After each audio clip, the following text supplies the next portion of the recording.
In the hushed, sound-swallowing air of New York's most expensive restaurant, the gilded sanctuary distilled power so completely that money was nothing more than a whisper. Here, the people holding the city's financial arteries spoke softly, smiled faintly, yet every decision they made could ripple through thousands of lives. And among the burgundy velvet chairs, beneath crystal chandeliers that hung like frozen constellations, a black waitress glided by in silence, Annalise Carter, a shadow that could smile. She was invisible, a tiny cog in the elegant machine fueled by ritual and quiet. Ethelgard's was more than a restaurant, it was a fortress. To its patrons, it was a shelter from the chaos outside. To its staff, it was a gilded cage. Their footsteps were a ballet on repeat, the lift of a glass, the retreating step of a knee, the inhale that awaited orders. Every trace of personal feeling, from fatigue to dreams, was left behind in a locker by the changing room, where Annalise kept a worn copy of the general theory of employment, interest, and money, as a reminder that her mind had never gone dim. She was 26, of medium height, her natural curls pulled neatly back. Her eyes no longer darted about with the wonder of her first year. They were steady, focused, discerning what she needed to see and knowing what to let pass. On the restaurant floor, Annalise was a stopwatch. Water poured before a guest felt thirst. Bread set down when conversation lulled. Plates changed the moment a knife touched porcelain. At Ethelgard's, one mistimed beat shattered the entire picture. She could tell the difference in tone between a spoon touching the rim of a teacup, meaning the man at the northeast table wanted lemon, and the barely perceptible shift of a chair back, meaning the woman at the center table was about to stand and would soon need her coat. She could describe the flavor of pan-seared scallops with truffle foam in 3 languages, one of them being the German she spoke like a native of Heidelberg. Few knew this, and life at Ethelgard's had no interest in finding out. Invisibility, she knew, was not always about class. It could also be about skin color. Annalise had grown accustomed to microaggressions. The appraising stare held a beat too long. The sweetheart from cologne-soaked gentleman, in the half-joking, "Where'd you learn to speak such perfect English?" As if fluency were someone else's birthright. She would smile, take the order, turn away, leaving invisible pinpricks hanging in the air. Beyond the restaurant, her full name was Annalise Carter, daughter of Naomi Carter, a nurse, and Dr. Erich Schmidt, a German biochemist. She had gone to Germany young, earning her undergraduate and then pursuing doctoral studies in Heidelberg. Academic German had come to her not from an app, but from her father's dinners with Rilke poems and late-night macroeconomic debates that stretched past midnight. All of it had been torn apart 3 years ago. Tonight, Ethelgard's glowed as always. The reservation list was dense as marble, the wine list a treasure map. Annalise had double-checked the 2005 Petrus, the aristocrat a few regulars ordered as casually as mints, ensuring the cellar wouldn't fail if someone got the urge. She passed the beveled mirror behind the bar, straightened her shirt collar, steadied her breathing. In her locker, canes waited for the late-night train ride home. The tables were arranged into islands of old power, of new money, of the mentioned in the paper, crowd discussing deals that might have someone, somewhere, receiving an email in the morning that they were no longer a fit. In the corner, a proud white marble statue looked down like a complicit Greek god. Annalise had often thought, if it could speak, how many stories would it tell? She didn't know that in just a few minutes a name would walk in and rip away her invisibility. A conversation in German, her second home, would be wielded like a private blade against the dignity of a black woman. And that same blade would return, sharper and truer, when Annalise decided to change the field of play. The wall clock read 8:01 p.m. The revolving door opened, bringing with it an invisible shift in air pressure. The host at the reception desk straightened, as if the wind had changed direction. Carrying a bottle of sparkling water, Annalise moved toward the VIP section, her face a perfect mask of neutrality, the kind she had trained as armor. In this fortress, emotion rarely saved anyone. Discipline did. She did not yet know Grant Blackwell had arrived. 3 years ago, Schmidt Biosolutions, the brainchild of Dr. Eric Schmidt, stood on the verge of a major leap forward. Its new water filtration technology was inexpensive, durable, easy to deploy, capable of turning tens of millions of liters of contaminated water into safe drinking water at a low cost. At the time, Annalise was deep in macroeconomic data for her doctoral dissertation in Heidelberg, studying the social impact of clean water technology on labor productivity in emerging economies. Every late-night call with her father ended the same way. "When you come home, we'll inaugurate the first pilot plant." Then one day, her father called, his voice breaking. Blackwell Capital, the notorious acquisition fund run by Grant Blackwell, had taken an interest in the company. Courteous meetings turned into hard-edged negotiations. Promises of investment became threats to pull funding. Internally, the campaign was called North Star. Rumors of cash flow problems leaked at precisely the right points. A timely analysis questioning the long-term stability of the technology appeared, and the company's value slid away like raindrops down glass.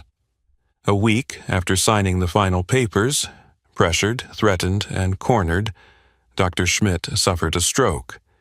Half his face no longer moved. Annalise hung up the phone, set down her pen, and left Heidelberg within 2 days. From then on, her life's rhythm became brutally simple. Mornings at the care facility, evenings at Ethelgard's, late-night train rides home, collapsing into sleep at dawn. Repeat. If Ethelgard's was the gilded cage, then tip money was the temporary key. She chose the place because one lucky night there could equal a week's pay elsewhere. The price was silence. She learned quickly, "Sorry to keep you waiting," spoken evenly, warmly, eye contact without challenge, a smile without supplication. Some patrons would assess her like they were inspecting a piece of furniture. Sturdy, attractive, silent. Others were polite but cold, as if her existence was purely functional. The restaurant's manager, John Dubois, silver-haired with eyes that could weigh interests in an instant, demanded precision but would not sell out his staff's dignity. Annalise knew John wasn't perfect, but he was fair. If a guest crossed the line, he would step in, even knowing the trouble that might follow. In this world, fairness often meant simply not letting your employees stand alone. Annalise preserved what was left by sheer discipline, running the floor like an athlete, eating light like a soldier, sleeping whenever possible. She tracked the cost of medicine and long-term care beds as if balancing a ledger. Some nights she opened her canes and the words swam before her eyes. On others she spoke German to herself, like a singer warming up before a performance. Genitiv des Goldfisch ist des Goldfisches, then chuckled at the absurdity of it in her small, cramped room. Tonight, at exactly 8 p.m., Grant Blackwell walked into Ethelgard's. He needed no introduction. A bespoke suit like armor, square jaw, salt and pepper hair set like a warrior's helm.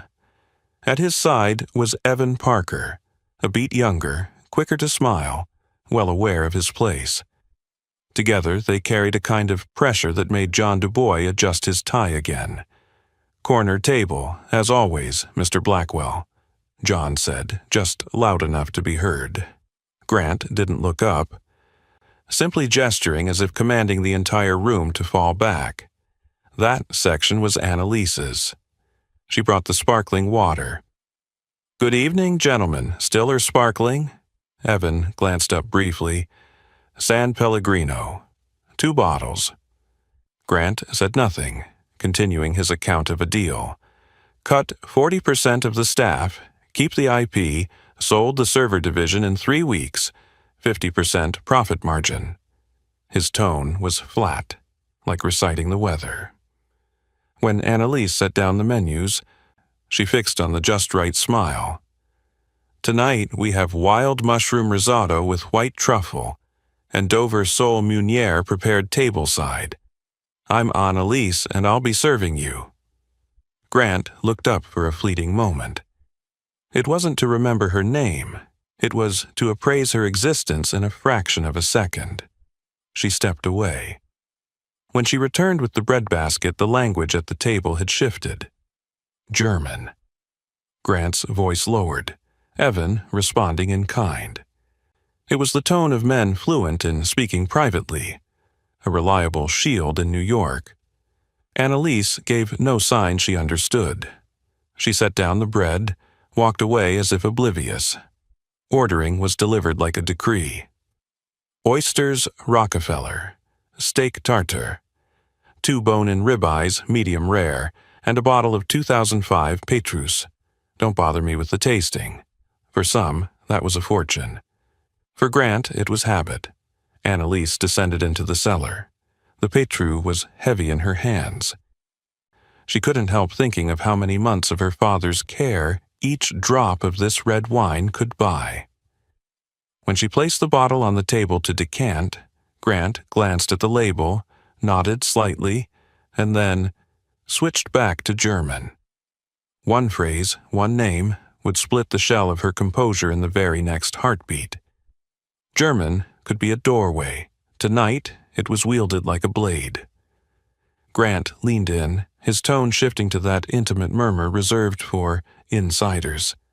In a place like this, the service is anonymous. They're like furniture, pretty, quiet, incapable of hearing anything.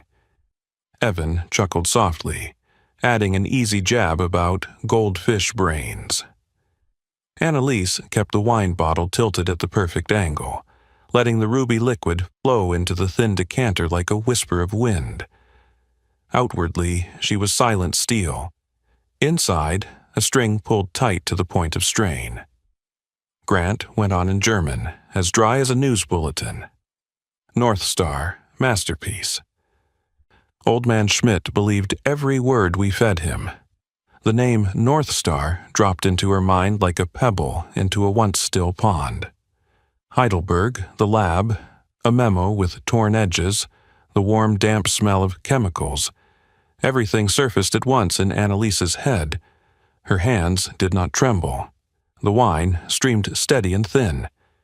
Evan raised his glass, sipped. The clincher was the long-term report. That signature was the final nail. Then he recalled a name. Mark Peterson. They laughed. Annalise caught the clipped beat at the end of Evan's laugh. That cadence of someone who had learned to laugh on cue.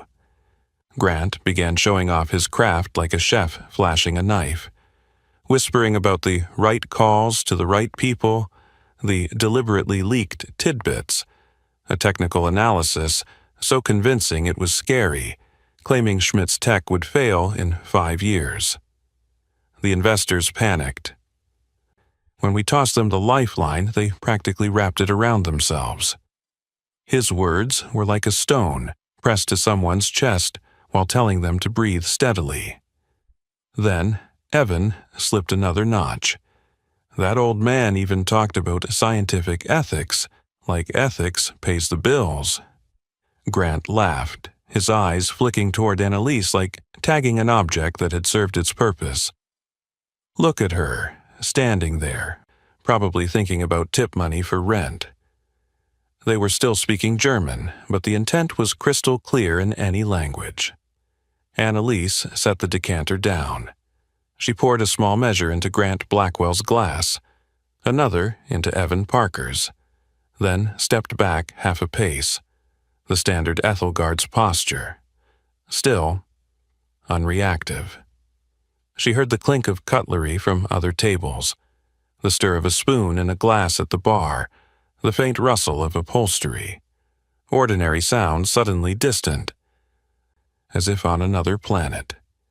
She saw her father again, the man who read German poetry to his black daughter with a voice warm as wine, who explained catalytic reactions by dipping a spoon into sugar water. The man who once told her, "Ethics won't make us rich, daughter, but it will make everything else worth the wealth." And then, lying motionless, half his face unresponsive, still managing to squeeze her hand harder than the doctor thought wise. Amid it all, something absurd popped into her mind. The old German grammar drill. Genitive des Goldfisch ist des Goldfisches. She smiled faintly, a smile no one saw, because in that meaningless moment she recognized Grant's weakness. He used the language as a wall, assuming the person on the other side didn't know where the door was. That door was grammar, the very thing a for-fun sophisticate often underestimated. When the main course arrived, 2 bone-in ribeyes sizzling with fragrant fat, Annalise set them down herself. Not a drop of sauce spilled, not a clink of plate, and she didn't step back. She stood firm, spine straight. Grant frowned. "Is there a problem?" He spoke in English, the register more commanding than inquisitive. The air at the table shifted. Evan held his breath a beat. At nearby tables, those attuned to risk began to lift their eyes from their meals. Annalise inhaled deeply. Every unspoken rule between staff and guest she was about to upend. Don't insert yourself, she would.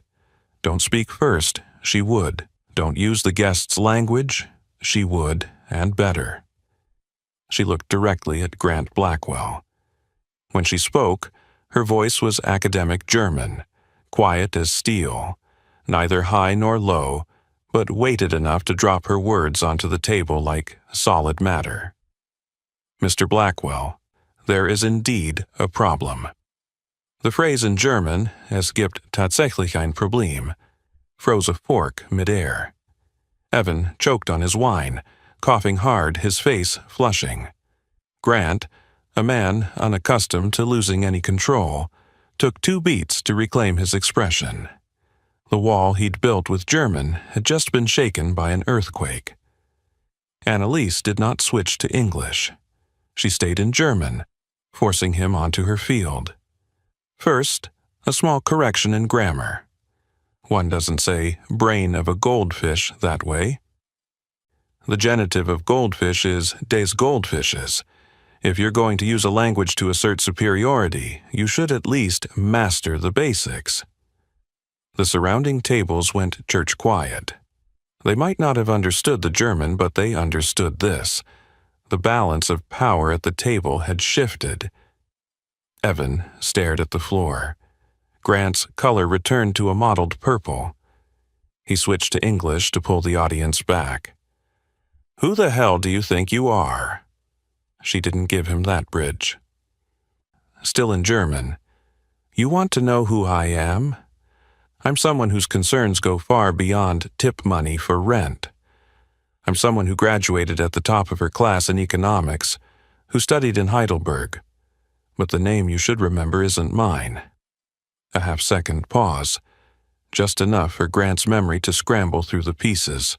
The voice, the accent, the confidence, Ethelgard's, Germany, clean water, a man named Schmidt. "I am Annalise Carter," she said, laying her name down like a calling card. "Daughter of Dr. Erich Schmidt." Grant recoiled in his chair as if struck. Cutlery at a far-off table paused mid-air. Evan stammered. "We could," but the sentence died before birth. Annalise didn't shout.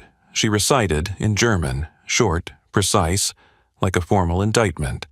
North Star was a campaign of manufactured panic. Deliberate lies leaked. a falsified long-term report signed by Dr. Mark Peterson in exchange for an empty promise of a board seat. She spoke of the stroke 1 week after the forced signature, of the night in the hospital when her father squeezed her hand so hard. "You didn't just take his company," she said. "You broke the spirit of a scientist."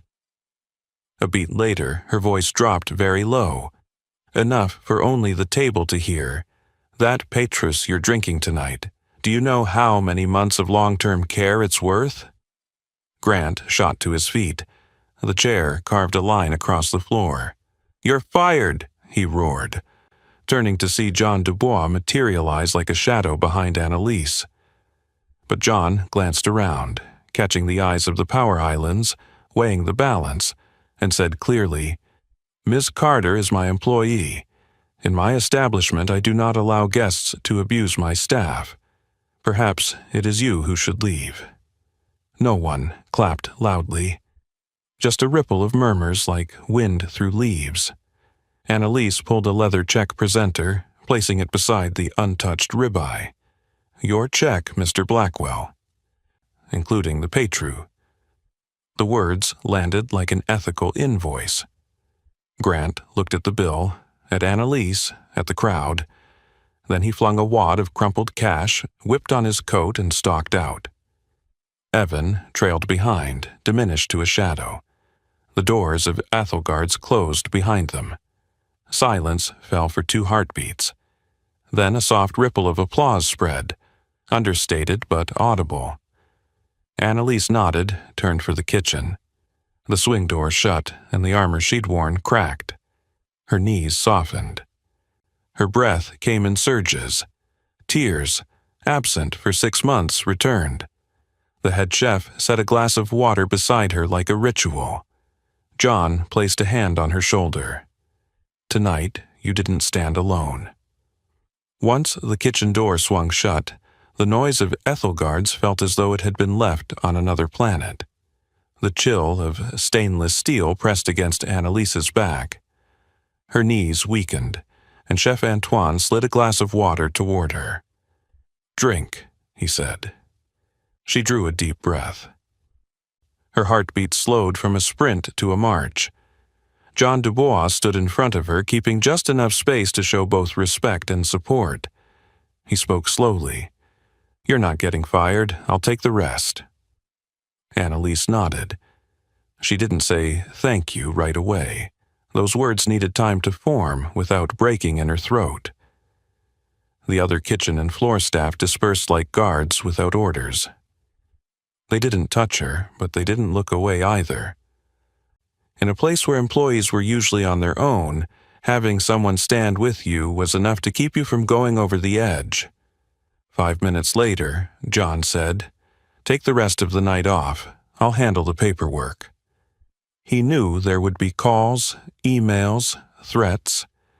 Ethelgard survived on a fine balance between the money of wealthy patrons and the moral boundary that kept it from becoming a place where dignity was trampled. Tonight, the balance tipped toward that boundary. Annalise changed clothes, folding her uniform as neatly as an old map. In her locker, the Keynes book rested like a friend who knew numbers couldn't mend a broken heart.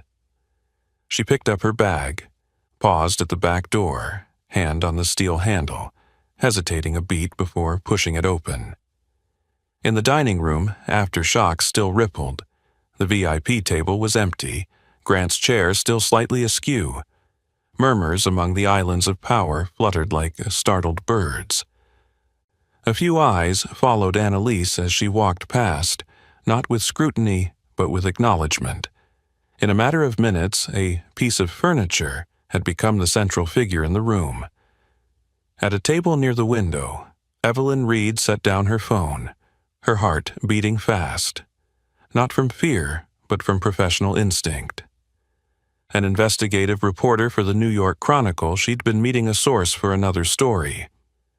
She didn't understand German, but she'd seen power change hands. She'd recorded the ending, Grant shouting, John stepping in.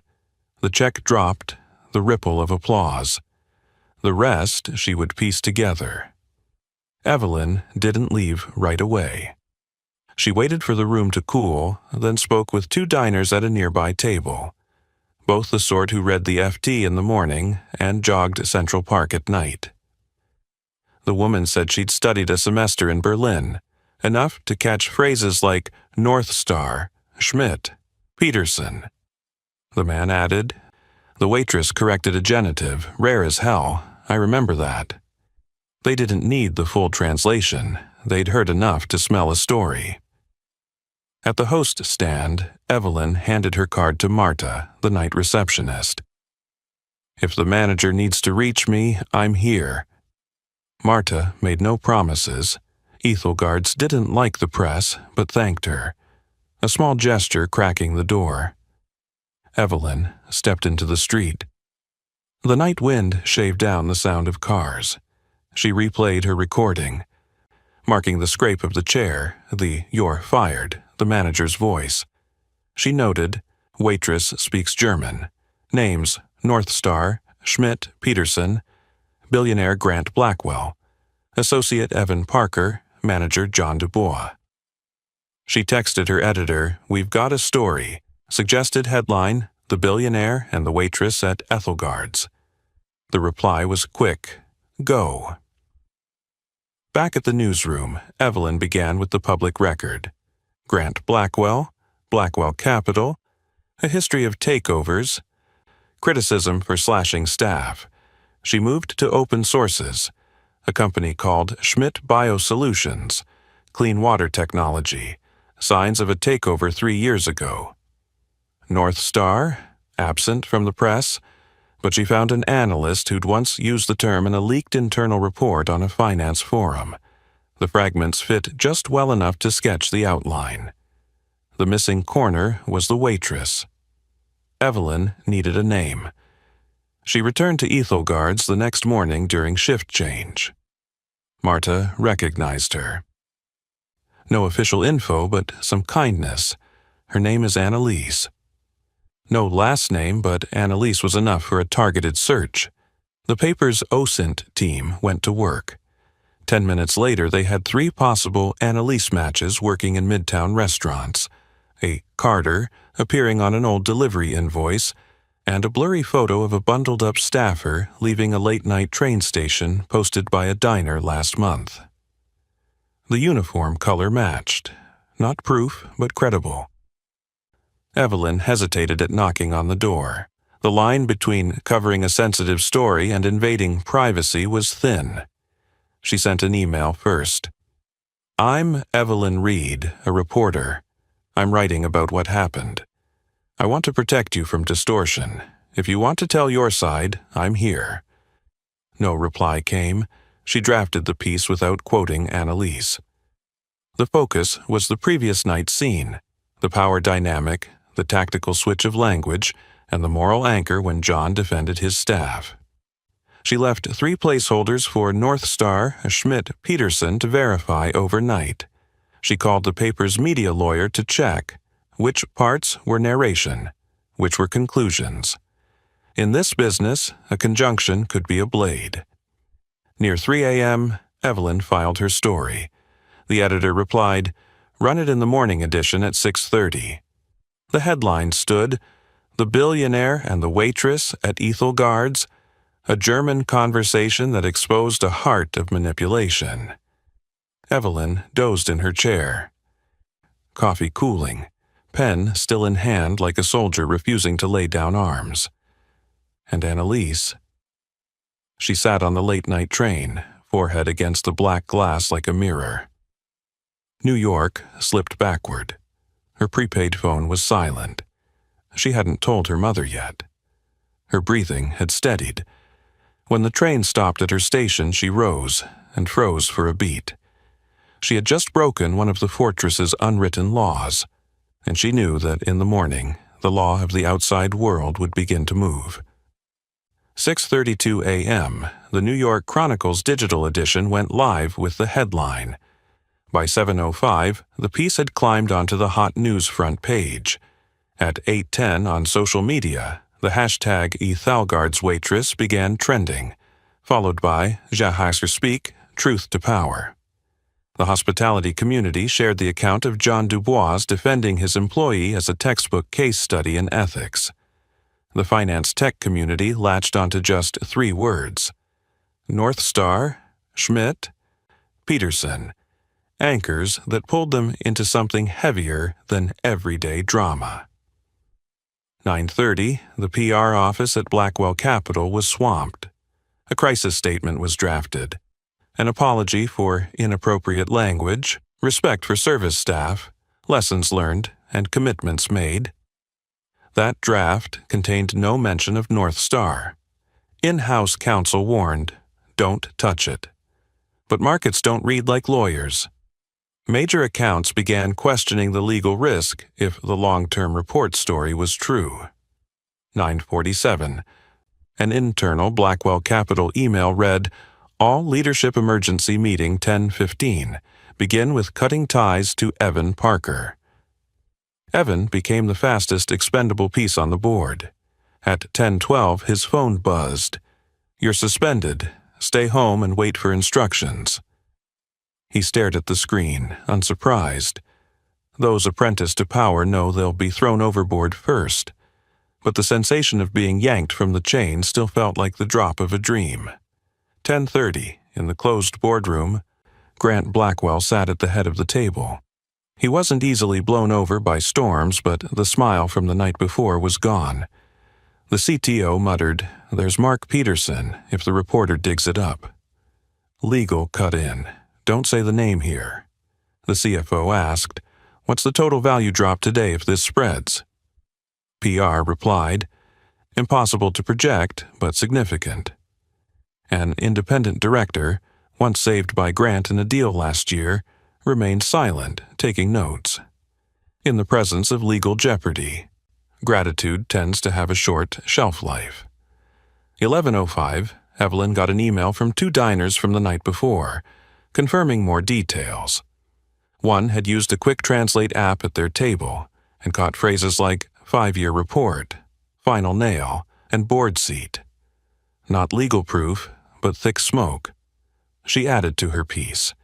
Independent witnesses confirmed that the German conversation referenced a long-term report, a board seat swap, and the code name North Star.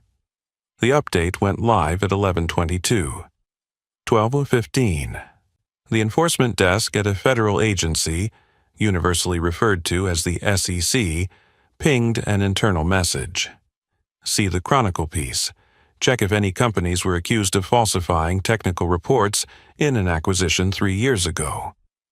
This wasn't yet an investigation, just the first glance from an authoritative eye. 1:40 p.m., Blackwell Capital released an official statement, an apology for inappropriate language, and notice that Evan Parker's engagement had ended. No mention of North Star. Public reaction. Weak apology, throwing the underling under the bus, addressing tone, not conduct. Words tossed back at their source like stones. In a cramped apartment in Queens, Annalise sat before her old laptop. Every notification ping was a jolt in her gut. Unknown numbers called in rapid succession. She silenced the ringer. By noon, one email stood out from the rest. Robert Chen, CEO Phoenix Holdings. Subject line, Your father's legacy. She didn't open it right away. She read Evelyn's article twice first. Evelyn had withheld her last name, just Annalise the waitress. The piece was balanced. No cheap grabs, emphasis on the tactical language switch, and open space where proof was still needed. Annalise exhaled. Then she opened the email. Robert Chen wrote briefly and clearly. He had once tried to work with Schmidt Biosolutions.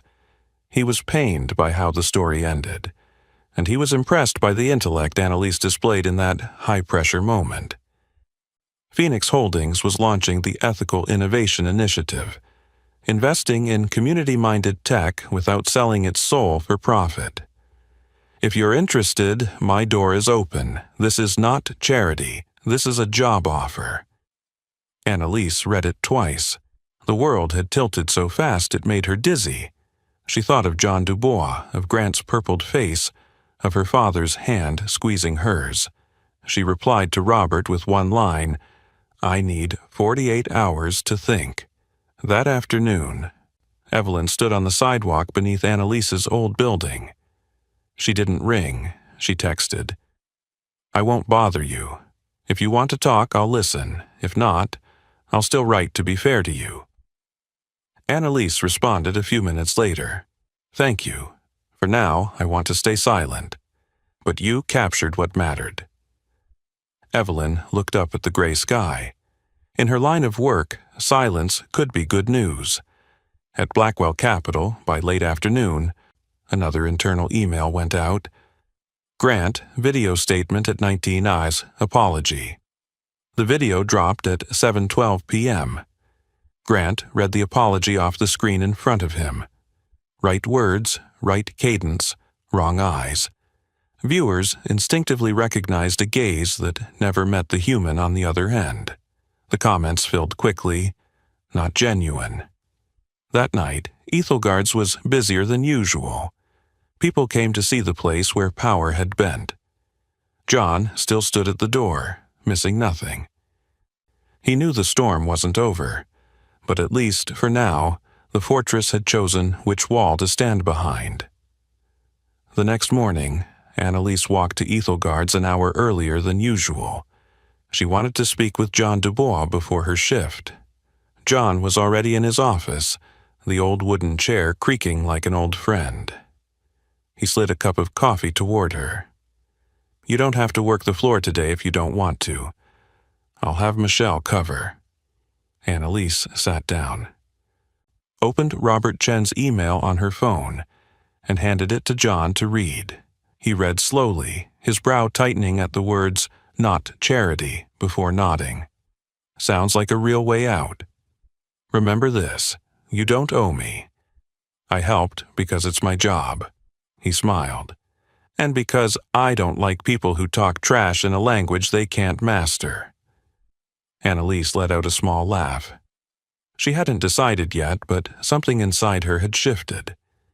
By midday, she was at Phoenix Holdings, a modest glass building. Unpretentious. Robert Chen greeted her with a warm handshake and the look of someone who truly saw her. He didn't ask about that night at Ethelgard's first. Instead, he asked about her unfinished dissertation in Heidelberg and the impact assessment model she had built. Annalise spoke about measuring value beyond profit. Metrics for clean water preventing illness, social costs avoided, resilience in local supply chains. Robert listened like a man gathering stones to build a foundation. "Ethical Innovation Initiative," he said, setting a file folder on the desk. "We're about to launch. I want you to build the framework. You'll have a small but solid team, a modest budget, and the authority to say no to deals that make money but steal the soul." He paused. "I don't want to use your story as a billboard. I want your mind." Annalise didn't answer right away. She asked about the process for managing conflicts of interest, about veto power if a project drifted from its ethical mandate, about legal protections for those who said no. Robert handed her a draft of the internal charter, an independent ethics committee, whistleblower provisions, quarterly transparency reports. Not perfect, but genuine. At the end of their meeting, Robert asked, "What's holding you back?" Annalise looked down at her hands. "The fear of trading one gilded cage for another," she said plainly. "Your world's still a fortress, just a different color velvet." Robert nodded, not denying it. "True, but the key lies with the person who holds it. You could be both the keeper of the key and the one who designs the door." He smiled. "Give it a try." That evening, Annalise called her mother Naomi. They spoke about Eric Schmidt, about nights when he read Heine and Dürrenmatt, about how clean water had been their shared dream. Naomi told her, "You've arrived at the place your father most wanted to see you, where you can do the right thing on a bigger scale, That sealed it. Annalise emailed, "I accept. But I want to start with one thing. Assessing the possibility of reclaiming my father's clean water patents." Robert replied within 15 minutes. "Agreed. Legal will support. Start Monday." On her first day at Phoenix Holdings, Annalise walked into an empty room. Empty in a good way. A long table, a whiteboard, and 3 people who would be her team. Priya, Impact Analysis; Miguel, Product Engineering; Lena, Legal with a human rights background. They looked at her not as a symbol, but as their boss. Annalise hung a chart on the wall labeled Ethical Flow Design. 1. Idea. 2. Technical Due Diligence. 3. Impact Modeling. 4. Ethical Criteria, People, Environment, Transparency. 5. Capital Structure Protecting Mission. 6. Responsible Exit. She chose an initial trial. Vidian Dynamics. 2 young engineers with a biodegradable polymer to replace single-use plastics. The financials were shaky, the slides unimpressive, but the science was solid.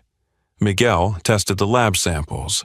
Priya calculated waste reduction, density, and pilot regions. Lena reviewed supply chains to avoid labor exploitation. Annalise concluded, "Conditional investment, mission clause in the company charter, no sale of more than X% to any fund not committed to ESG." Robert signed. Meanwhile, Phoenix's legal team began a different kind of chess game. Tracing the clean water patent rights. Part lay with a shell company under Blackwell Capital. The rest pledged to a bank. But Blackwell was bleeding. Holders of toxic assets want out when the market spins.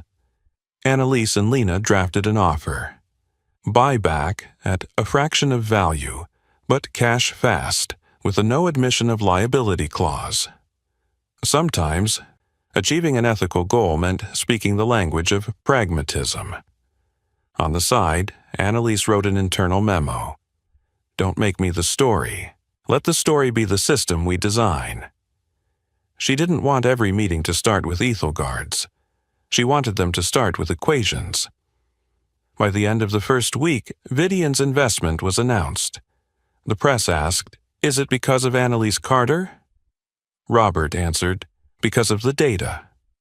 Annalise stood beside him, silent. Not out of performative modesty, but because she knew that noise could kill the work if allowed to steer it. Late at night, she stood at her office window, looking down at New York's stream of lights. In the far corner, Ethelgards glowed like a beacon. She thought about gilded cages and realized, some cages you open yourself, when you're willing to put your hand on the lock. This lock now bore the name Phoenix, and the key was in her hand. On Monday morning, Phoenix Holdings' internal inbox carried a short note from Legal. "We've received an inquiry from a federal agency regarding the Schmidt Biosolutions acquisition. Respond only through counsel."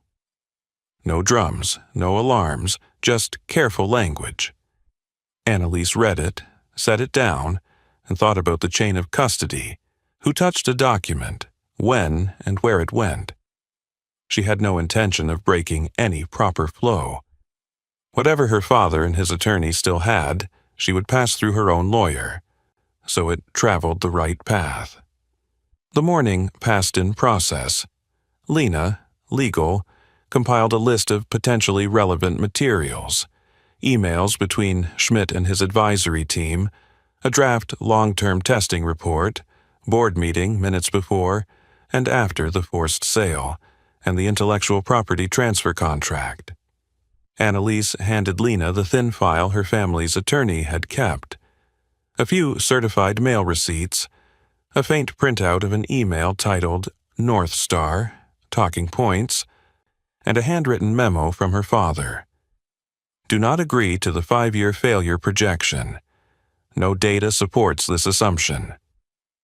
Meanwhile, the New York Chronicle published a follow-up. Evelyn Reed didn't write like someone savoring a win. She wrote like someone verifying. She'd reached out to 3 former Schmidt employees.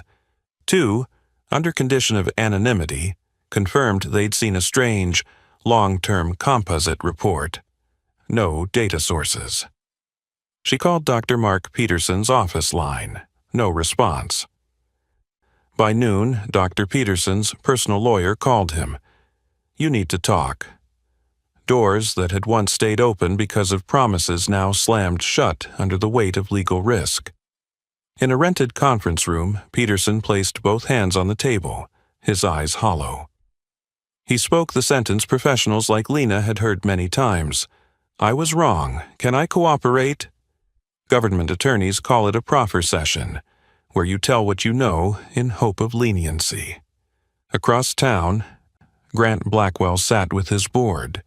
The stock ticker screen mounted on the wall stared like a cold eye. PR reported, "The apology video isn't landing." An independent director said flatly, "The problem isn't tone, it's conduct." Another reminded the group of the keyman clause in investor agreements. If the principal can't perform, investors can pull out. Grant stayed silent. He knew the mechanics of power. Goodwill expires. Legal liability doesn't. Before 5 p.m., an official notice hit media inboxes.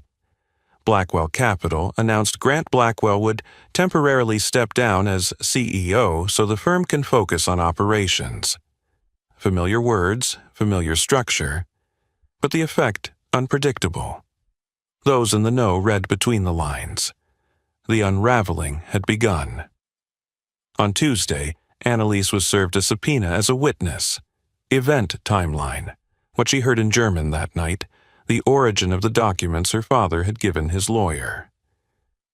She sat with Lena in a civil deposition room, answering briefly, never speculating. If she didn't know, she said, I don't know." Simple words can be the best shield. That afternoon, Evan Parker, suspended since day 1, received a courier envelope from the company. Termination papers. No meeting, no send-off, just a dry period. He stared at the page for a long time before sliding it into a drawer. His apartment was as quiet as the air before a storm. No one called. That evening, Annalise wrote in her notebook, "We don't hunt heads, we fix systems." She reminded herself of the line between justice and revenge. Every time Grant Blackwell's name came up, she returned to her original question: how to get clean water technology out into the world, to where it's needed, shielded better than before from the claws of opportunistic capital. 2 days later, Phoenix received a positive response from the bank holding collateral on a Blackwell shell company. They wanted to sell the patent package because it was no longer a fit for their portfolio. Lena picked up the phone. "We'll offer X amount immediate payment with a no admission of liability clause." 2 beats of silence on the other end, then agreement. In this world, sometimes justice walked through a pragmatic door. That same day, Dr. Mark Peterson's lawyers sent a letter of cooperation to the government. The news spread quickly. Evelyn didn't write, "He betrayed, then repented." She wrote, "A wayward scientist trying to turn back." She understood one simple truth. Without people like Peterson reversing course, the system would have no means to self-correct. The late-night article split public opinion. Annalise read it without joy. She saw only a lever newly shifted, letting the water flow back toward the right side. By Friday, the letter of intent to purchase the patents was signed. Robert Chen sent a short email. "Good. Next step, protect the mission." Annalise replied, "I want this asset placed in a public trust." Robert answered, "Do it." That night, Annalise came home late. On her table sat a photograph of her father smiling under the lab lights, the smile of a man who believed technology could ease life. She stood there for a long time. Outside, the world was still loud. In her small room, she heard a very soft click, another door to her past closing. 3 weeks later, the deal closed. The patent package for Schmidt's water filtration technology was now in Phoenix's hands. No splashy press conference, just a single line in the internal report. Annalise and Lena registered the Schmidt Water Trust, a public trust with bylaws stating free licensing for nonprofits serving low-income communities, low-cost licensing for municipalities with limited resources, open access operation manuals under an open license, and a requirement that all partners publish transparent water quality data. Any revenue, if generated, would be reinvested into training local technicians. Priya built an impact assessment framework. Reduction in diarrheal disease cases per month. Hours saved for women and children no longer fetching water far from home. Family health care cost savings. School attendance rates for children. Miguel reworked the filter module design for easy maintenance. Trays that could be removed by hand without specialized tools, materials available locally, and manuals in the local language. The pilot project's name? Clear Start 01. The domestic pilot targeted a coastal county that had just weathered a storm season and whose water system was unreliable. The local Department of Health partnered in. Phoenix appeared not as saviors but as engineers.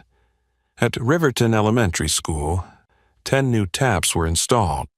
Priya contracted with a local clinic to track gastrointestinal illness data for 6 months. She wasn't looking for an overnight miracle. She wanted steady graphs, not headlines. The international pilot was set in Kudra, West Africa, partnering with a small NGO called Blue Horizon. Lena worked with the local water board to ensure every contract had a skills transfer clause.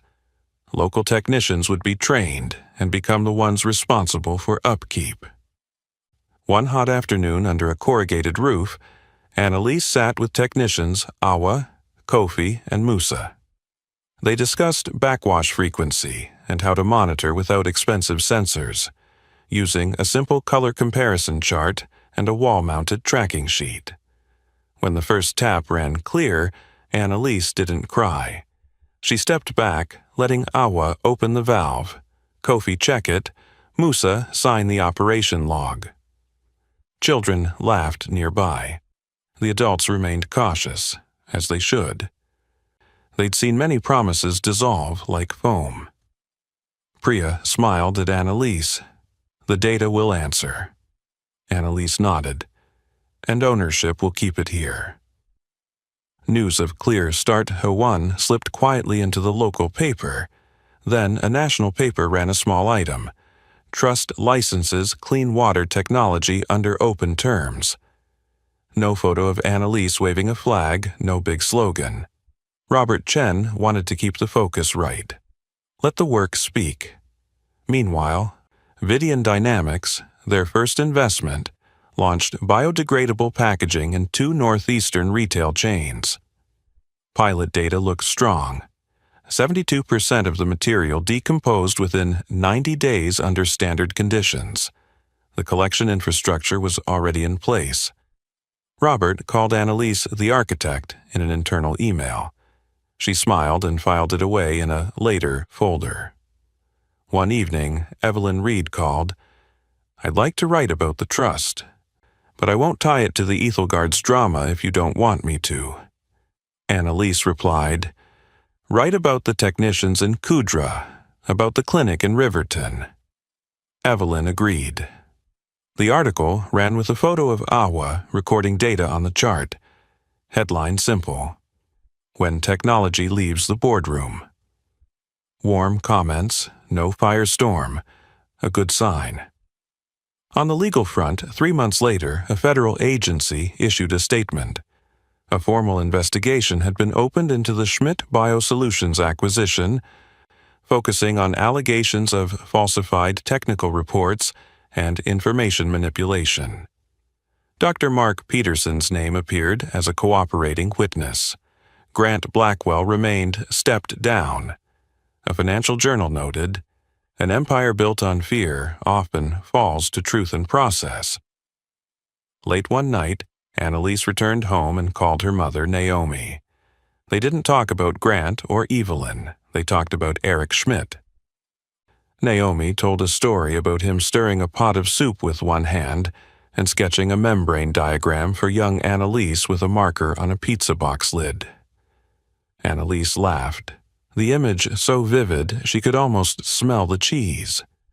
When she hung up, she set her father's photo on the table and thought, "I've taken it out of the boardroom, Dad." At Phoenix, the glass walls reflected the city. A small team was growing. Annalise added to the diagram on the wall. System locks. Points where protective mechanisms had to be built in so that, next time, a North Star-style campaign couldn't wipe out such a legacy. She didn't know what the press might call it someday. To her, they were simply the next steps in the work. The email came on a still Tuesday afternoon. Evan Parker. Subject line, "I know I have no right, but please, 5 minutes." Annalise read it 3 times. She could have ignored it. The door had closed. Life had moved on. But she remembered something Naomi had once said. How we treat those weaker than us says more about us than about them. She nodded, not to Evan, but to herself, and replied, 1 p.m., Daily Grind Cafe, downstairs from my building. The next day, Evan was already there, wearing a frayed sweater, eyes tired from lack of sleep. When he saw Annalise, he stood so quickly he nearly spilled his coffee. "Thank you for coming," he said, his hands clasping and unclasping like he didn't know where to put them. "I lost everything. Job, reputation, my fiancé. I blamed everyone, him, the press, even you, but..." He took a deep breath, like a man about to jump into cold water. "The truth is, I knew what I was doing. I knew North Star was dirty. I chose to look away. I wanted to be him." Annalise listened, neither nodding nor shaking her head. She didn't lighten his guilt, but she didn't shut the door before he finished either. Evan went on, "I'm not asking for forgiveness. I need to start over without lying to myself." His eyes were red, but his voice steady, maybe because he had nothing left to lose. "Redemption doesn't start with asking someone to forgive you," Annalise said after a pause.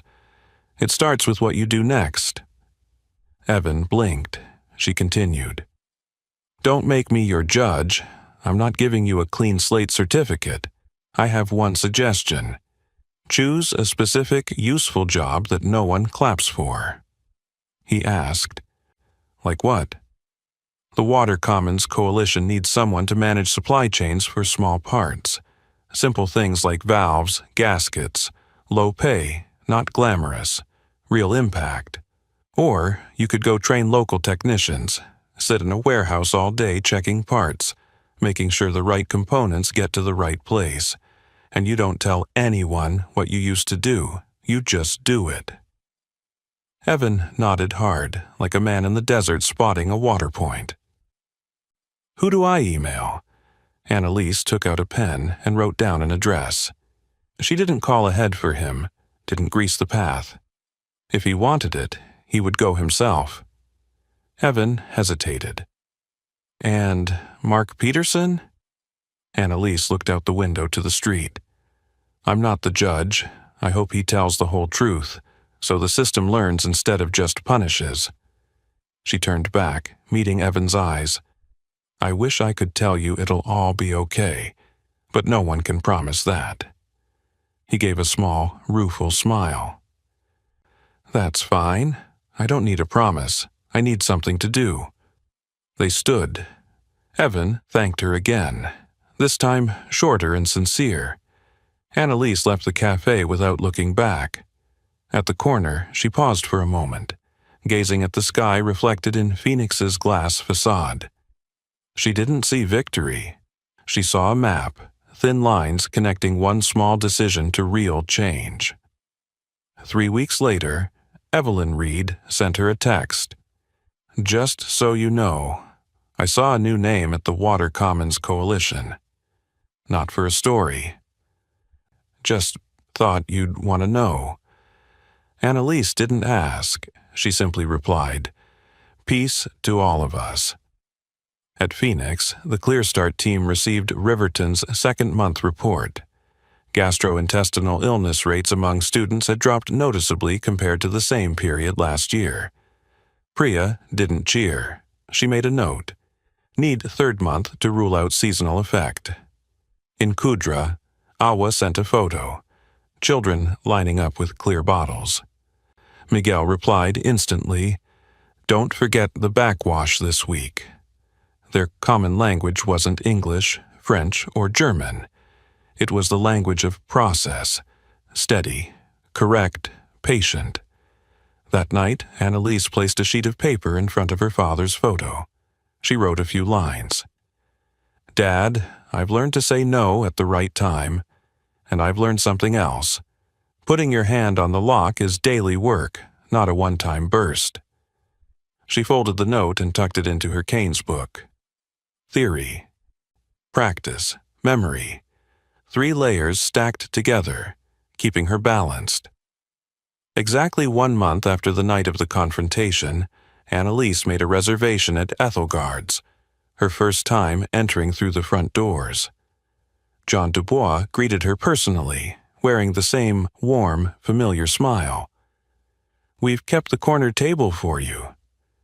The way he said it wasn't the flattery of a server to a guest. It was one person acknowledging another.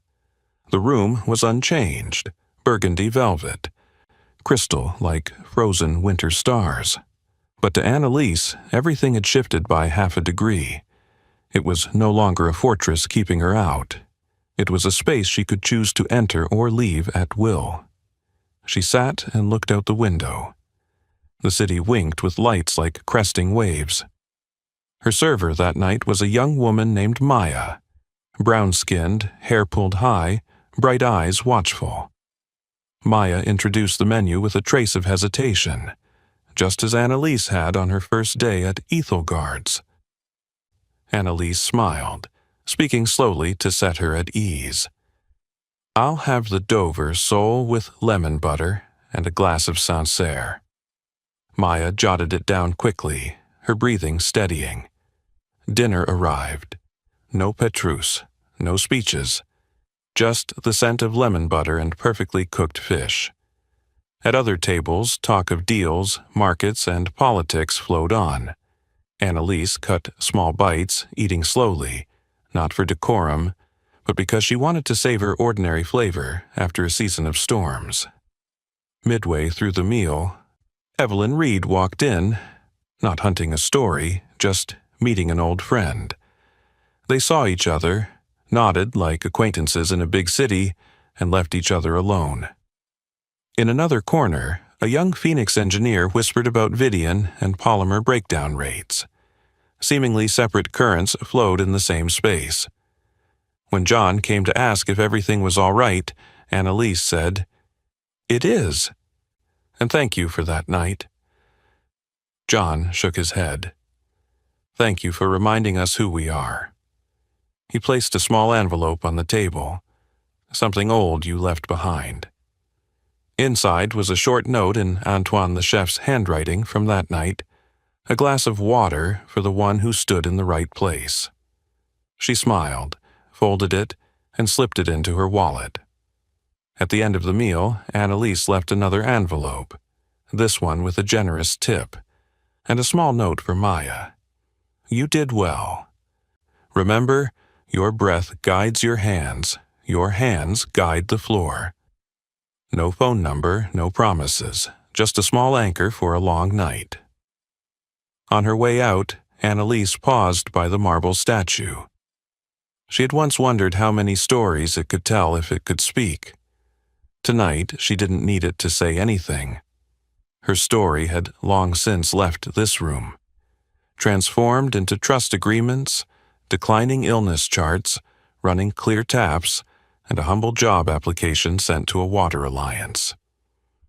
Words more enduring than any toast. Outside, New York breathed deep.